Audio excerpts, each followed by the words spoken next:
Hello. അപ്പോൾ നമുക്കിന്ന് കുറച്ച് അവാർഡ്സിനെ കുറിച്ചിട്ട് നോക്കാം. അപ്പോൾ 2026 നൽകിയിട്ടുള്ള പത്മ അവാർഡ്സിനെ കുറിച്ചിട്ടാണ് നമ്മൾ എന്ത് ചെയ്യാൻ പോകുന്നത്, ഇന്ന് ഡിസ്കസ് ചെയ്യാൻ പോകുന്നത്. അപ്പോൾ പത്മ പുരസ്കാരങ്ങൾ 2026 നമ്മൾ എന്ത് ചെയ്യുന്നത്, ഇന്നത്തെ വീഡിയോയിൽ നമ്മൾ ഡിസ്കസ് ചെയ്യാൻ പോകുന്നത്. ഓക്കെ ആണല്ലോ. അപ്പോൾ ഇങ്ങനെയാണ്, എന്താണ് പത്മ പുരസ്കാരങ്ങൾ എന്ന് ആദ്യം നോക്കാം. ഭാരത സർക്കാർ ഓരോ വർഷവും റിപ്പബ്ലിക് ദിനത്തോടനുബന്ധിച്ച് പ്രഖ്യാപിക്കുന്ന രാജ്യത്തെ ഏറ്റവും ഉയർന്ന സിവിലിയൻ പുരസ്കാരങ്ങളിൽ ഒന്നാണ് നമ്മുടെ പത്മ പുരസ്കാരങ്ങൾ എന്ന് പറയുന്നത്. അപ്പോൾ എപ്പോഴാണ്, റിപ്പബ്ലിക് ദിനത്തോടനുബന്ധിച്ചിട്ടാണ് പുരസ്കാരം കൊടുക്കുന്നത്. അപ്പോൾ 2026 നമ്മുടെ പുരസ്കാരങ്ങൾ നമ്മൾ നോക്കുകയാണെങ്കിൽ ആകെ പുരസ്കാരങ്ങൾ 131 കേട്ടോ. ആകെ പുരസ്കാരങ്ങൾ 131.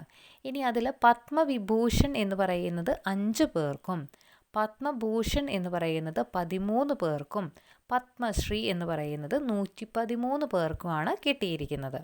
പത്മവിഭൂഷൺ 5 പേർക്ക്, പത്മഭൂഷൺ 13 പേർക്ക്, പത്മശ്രീ 113 പേർക്കാണ് ലഭിച്ചിരിക്കുന്നത്. അപ്പോൾ ഇനി എന്താണ് പത്മവിഭൂഷൺ, പത്മഭൂഷൺ, പത്മശ്രീ എന്ന് നോക്കാം. പത്മവിഭൂഷൺ എന്ന് പറഞ്ഞു കഴിഞ്ഞാൽ അസാധാരണവും വിശിഷ്ടവുമായ സേവനത്തിന് നൽകുന്ന പുരസ്കാരമാണ് പത്മവിഭൂഷൺ. അസാധാരണവും വിശിഷ്ടവുമായ സേവനത്തിന് നൽകുന്നത്. പത്മഭൂഷൺ ഉന്നത നിലവാരത്തിലുള്ള വിശിഷ്ട സേവനത്തിന്, പത്മഭൂഷൺ ഉന്നത നിലവാരത്തിലുള്ള വിശിഷ്ട സേവനത്തിന് നൽകുന്നതാണ്. അപ്പോൾ പത്മശ്രീ എന്തിനായിരിക്കും, അതായത് ഏത് മേഖലയിലുമുള്ള ഒരു വിശിഷ്ട സേവനത്തിന് നൽകുന്നതാണ് പത്മശ്രീ എന്ന് പറയുന്നത്. അപ്പോൾ എത്ര എണ്ണാണ്, പത്മവിഭൂഷൺ എന്ന് പറയുന്നത് 5 പേർക്ക്, പത്മഭൂഷൺ 13 പേർക്ക്, പത്മശ്രീ എന്ന് പറയുന്നത് 113 പേർക്കാണ് കിട്ടിയിരിക്കുന്നത്. ഇനി നമുക്ക് നോക്കാം പത്മവിഭൂഷൺ എത്ര പേർക്കാണ് കിട്ടിയിരിക്കുന്നത്, അല്ലെങ്കിൽ അത് ആർക്കൊക്കെയാണ് കിട്ടിയിരിക്കുന്നത് നോക്കാം. പത്മവിഭൂഷൺ ജേതാക്കൾ ഒന്നാമത്തെ വ്യക്തി എന്ന് പറയുന്നത് ശ്രീ VS അച്യുതാനന്ദനാണ്. ഇദ്ദേഹം മരണാനന്തര ബഹുമതിയായിട്ടാണ് ഇദ്ദേഹത്തിന് കിട്ടിയത്. അല്ലേ, ഏതാണ് മേഖല, പൊതുഭരണമാണ്. അല്ലേ, മേഖല പൊതുഭരണമാണ്. നമ്മുടെ കേരളത്തിൽ നിന്നുള്ള വ്യക്തിയാണ് കേട്ടോ. കേരളത്തിൽ നിന്നുള്ള വ്യക്തിയാണ് ശ്രീ VS അച്യുതാനന്ദൻ എന്ന് പറയുന്നത്. മരണാന്തര ബഹുമതിയായിട്ടാണ് ഇദ്ദേഹത്തിന് കിട്ടിയിരിക്കുന്നത്. ഇദ്ദേഹത്തിൻ്റെ മേഖല എന്ന് പറയുന്നത് പൊതുപ്രവർത്തനമാണ്. ഇനി ഇദ്ദേഹത്തെക്കുറിച്ച് നോക്കുകയാണെങ്കിൽ ഇദ്ദേഹം ഏത് വർഷമാണ്, 2025 ജൂലൈ 21 എന്ത് ചെയ്യുന്നുണ്ട്, ഇദ്ദേഹം മരണപ്പെടുന്നുണ്ട്. 2025 ജൂലൈ 21 ഇദ്ദേഹം മരിക്കുന്നത്. ഇനി ഇദ്ദേഹം എന്താണ്, കേരളത്തിൻ്റെ മുൻ മുഖ്യമന്ത്രിയാണ്. അതുപോലെ തന്നെ കമ്മ്യൂണിസ്റ്റ് പ്രസ്ഥാനത്തിൻ്റെ സമുന്നത നേതാവും കൂടിയാണ് ഇദ്ദേഹം.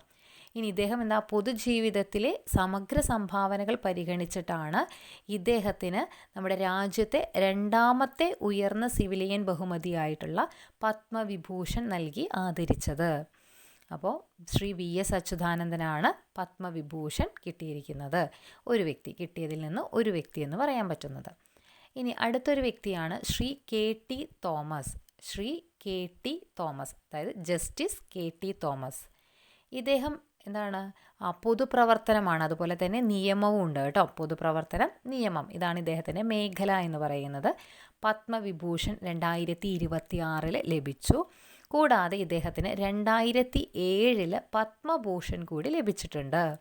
ഇനി ഇദ്ദേഹത്തെക്കുറിച്ച് നോക്കുകയാണെങ്കിൽ നമ്മുടെ സുപ്രീം കോടതിയിലെ മുൻ ജഡ്ജിയായിരുന്ന ഇദ്ദേഹം നിയമരംഗത്ത് നൽകിയ വളരെ മികച്ച സേവനങ്ങൾ കണക്കിലെടുത്തുകൊണ്ടാണ് ഇദ്ദേഹത്തിന് എന്ത് നൽകിയത്, പത്മവിഭൂഷൺ നൽകി ആദരിച്ചത്. ശ്രീ KT തോമസ് ആണ്. ഇദ്ദേഹം ഏത് രാജ്യക്കാരന, അല്ലെങ്കിൽ ഏത് സംസ്ഥാന, നമ്മുടെ കേരള സംസ്ഥാനമാണ്. അല്ലേ, നമ്മുടെ കേരളത്തിൽ നിന്നുള്ള വ്യക്തിയാണ്. അടുത്ത ഒരാളെന്ന് പറയുന്നത് ശ്രീ P നാരായണൻ. അദ്ദേഹവും എവിടെ നിന്ന് തന്നെയാണ്, നമ്മുടെ കേരളത്തിൽ നിന്ന് തന്നെയാണ്. ശ്രീ P നാരായണൻ, നാരായൺജി എന്നും അറിയപ്പെടുന്നു. ഇദ്ദേഹം 2026 പത്മവിഭൂഷണ് അർഹതപ്പെട്ടൊരു വ്യക്തിയായിരുന്നു. ഇദ്ദേഹത്തിൻ്റെ മേഖല എന്ന് പറയുന്നത് സാഹിത്യവും വിദ്യാഭ്യാസം, ലിറ്ററേച്ചർ ആൻഡ് എഡ്യൂക്കേഷനാണ് ഇദ്ദേഹത്തിൻ്റെ മേഖല എന്ന് പറയുന്നത്. ഇദ്ദേഹത്തെക്കുറിച്ച് നോക്കുകയാണെങ്കിൽ മുതിർന്ന പത്രപ്രവർത്തകനും ജന്മഭൂമി പത്രത്തിൻ്റെ ചീഫ് എഡിറ്ററുമായിരുന്ന ഇദ്ദേഹം RSSൻ്റെ മുതിർന്ന പ്രചാരകൻ കൂടിയാണ്. അതുപോലെ തന്നെ 10ഓളം പുസ്തകങ്ങൾ രചിച്ചിട്ടുള്ള ഇദ്ദേഹം 100ലധികം കൃതികൾ എന്ത് ചെയ്തിട്ടുണ്ട്, വിവർത്തനം ചെയ്തിട്ടുണ്ട്. ശ്രീ P നാരായണൻ, ശ്രീ P നാരായണൻ പത്മവിഭൂഷൺ ലഭിച്ചിട്ടുള്ള ഒരു വ്യക്തിയാണ്. അടുത്തൊരു വ്യക്തിയാണ് ശ്രീ ധർമ്മേന്ദ്ര സിംഗ് ഡിയോൾ. ശ്രീ ധർമ്മേന്ദ്ര സിംഗ് ഡിയോൾ. ഇദ്ദേഹത്തിന് മരണാനന്തര ബഹുമതിയായിട്ടാണ് എന്ത് ചെയ്യുന്നത്, ഈ ഒരു അവാർഡ് ലഭിക്കുന്നത്. മഹാരാഷ്ട്രയാണ് സ്വദേശം എന്ന് പറയുന്നത്, മഹാരാഷ്ട്ര.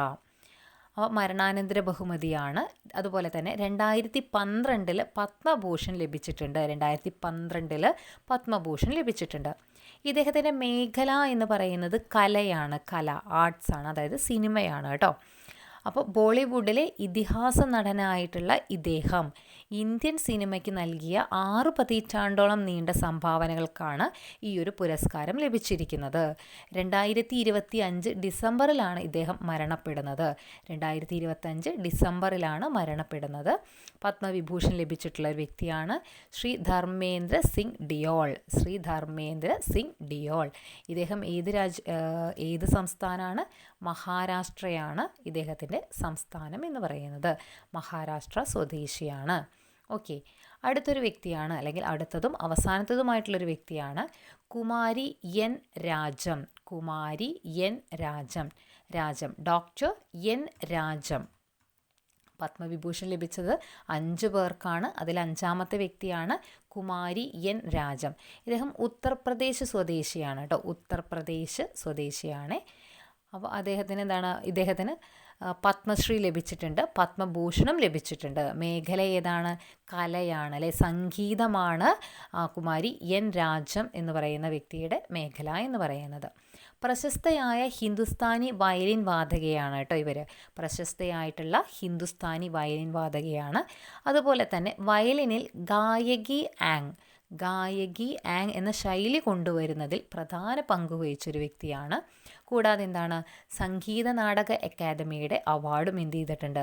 ലഭിച്ചിട്ടുണ്ട്. അപ്പോൾ നമ്മളിപ്പോൾ നോക്കിയത് പത്മവിഭൂഷൺ കിട്ടിയിട്ടുള്ള 5 പേരെയാണ് നോക്കിയത്. പത്മവിഭൂഷൺ ആർക്കൊക്കെയാണ്? ശ്രീ VS അച്യുതാനന്ദൻ മരണാനന്തര ബഹുമതിയാണ്. Shri KT Thomas, Shri P Narayanan, Shri Dharmendra Singh Deol മരണാനന്തര ബഹുമതിയാണ്. കുമാരി എൻ രാജം. ഇങ്ങനെ 5 പേർക്കാണ് ലഭിച്ചിരിക്കുന്നത്. അപ്പോൾ നമ്മൾ നോക്കിയത് പത്മവിഭൂഷണാണ്. ഇനി നമുക്ക് പത്മഭൂഷണും പത്മശ്രീയും അടുത്തൊരു വീഡിയോ ആയിട്ട് ചെയ്യാം. അടുത്തൊരു വീഡിയോയിൽ നമുക്ക് കാണാം. അപ്പോൾ ഇത്രയും എല്ലാവരും കണ്ട് നോട്ടാക്കി വയ്ക്കുക. ഷുവറായിട്ടും ഇതിൽ നിന്ന് 1 മാർക്കിനുള്ള ഒരു ക്വസ്റ്റ്യൻ നമുക്ക് PSC നമ്മളോട് ചോദിക്കുന്നതായിരിക്കും. നിർബന്ധമായിട്ടും പഠിച്ചിരിക്കേണ്ട ഒരു മേഖലയാണ്. അപ്പോൾ നമുക്ക് അടുത്തൊരു വീഡിയോ ആയിട്ട് ഇതിൻ്റെ ബാക്കിയായിട്ട് നമുക്ക് അടുത്തൊരു ദിവസം വീണ്ടും കാണാം. Thank you.